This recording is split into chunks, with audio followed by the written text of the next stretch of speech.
nos toca ver a partir de este momento la revolución industrial, sus consecuencias en las relaciones internacionales y sus proyecciones en el mundo del trabajo. Como siempre, lo primero, vayamos a las definiciones, porque se habla de revolución industrial y es necesario delimitar el tiempo y a qué fenómeno o fenómenos hace directa alusión.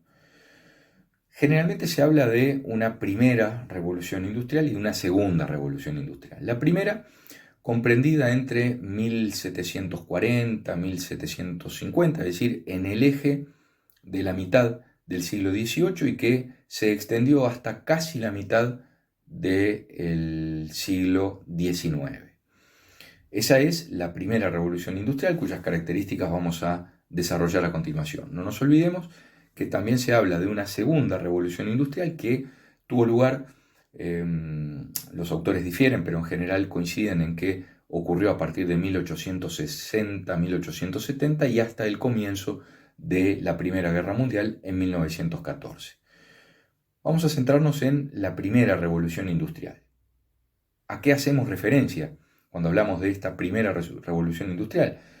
Básicamente a un periodo de la historia británica, también occidental, pero típicamente británica, que se caracterizó por el comienzo de la producción industrial de carácter masivo, es decir, la aplicación de maquinaria mecánica a la industria textil, la introducción de la maquinaria de vapor, el invento de James Watt, y todo el triunfo en definitiva del sistema de producción fabril, desplazando lo que en su momento había predominado, la economía de base rural, agrícola, complementada a lo sumo por manufacturas de tipo artesanal. Está bien, aunque se habla de revolución industrial inglesa, es cierto que los efectos de esta primera oleada industrializadora también se extendieron a Europa Occidental, Francia, Alemania y otros países. Pero los típicos efectos de la revolución industrial los tenemos que ver asociados a la historia inglesa. Y conviene también hacer esta referencia, pues se habla de revolución industrial como si solo el modo de producción industrial se hubiera visto afectado. Y en verdad, la revolución industrial tuvo consecuencias sociales muy marcadas, muy importantes: el ascenso de la burguesía, la consolidación del proletariado urbano. Tuvo efectos intelectuales, el surgimiento de movimientos en el pensamiento político que reclamaron un cambio en las condiciones de vida, sobre todo del proletariado. Y la revolución industrial también tuvo importantes efectos en todo lo comercial y financiero.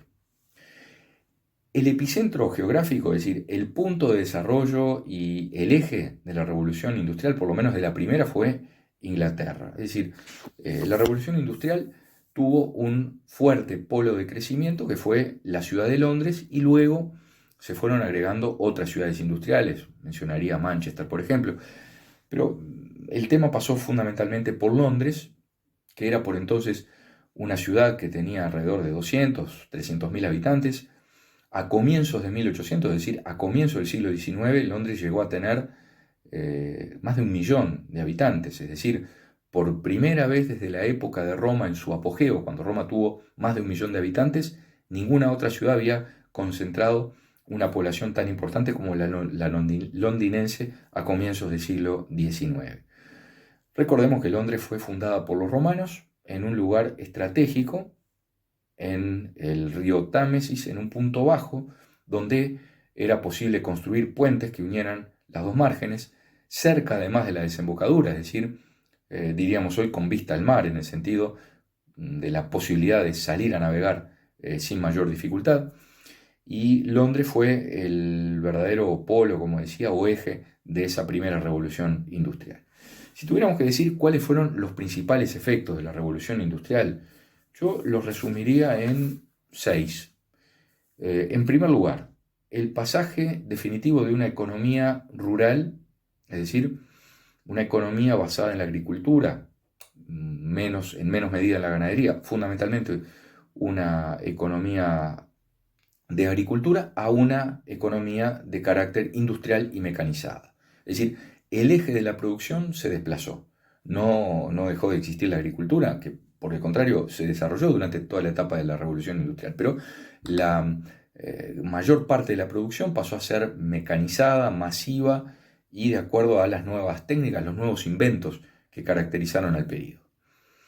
El segundo aspecto característico de la revolución industrial fue la multiplicación de la capacidad de producción. Es decir, los inventos y la tecnología aplicadas a las fuentes de producción determinaron un incremento notable en la cantidad de bienes producidos, pero además una reducción en el tiempo de la producción. Todo esto es un incremento en el rendimiento económico. Es decir, en menos tiempo se puso en práctica todo un sistema que logró multiplicar la producción notablemente.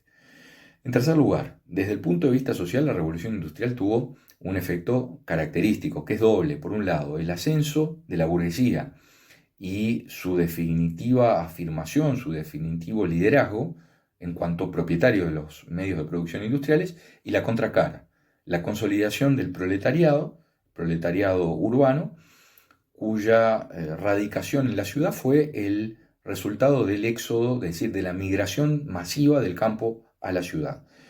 Este proletariado estuvo sometido a una extrema explotación durante todo el periodo de la revolución industrial.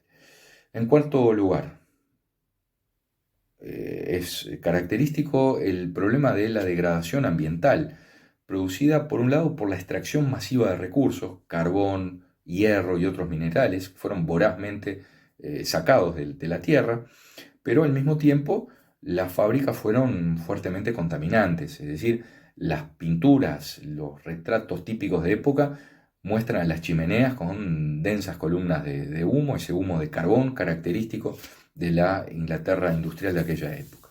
En quinto lugar, ya lo decía, la concentración urbana. Por un lado, hay un éxodo del campo a la ciudad y por otro una concentración en cinturones de miseria, en barrios caóticos donde la población obrera estaba hacinada, sin ninguna clase de planificación, sin ninguna infraestructura desde el punto de vista del alcantarillado o de la iluminación.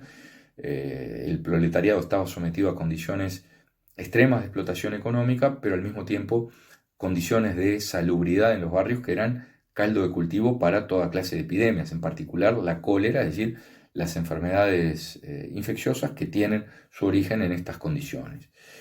Y por último, como sexto efecto típico de la revolución industrial, mencionaría el desarrollo de todo un amplio sistema de transportes. En primer lugar, el transporte marítimo, con el liderazgo muy claro de Inglaterra, que logró desarrollar la flota más potente, flota comercial y sobre todo militar, desplazando a la flota española, que había sido la dueña de los mares. Al mismo tiempo que se desarrollaron las comunicaciones marítimas, fue necesario construir puertos. Y además de los puertos, los caminos que llevaban a los puertos y más tarde los ferrocarriles.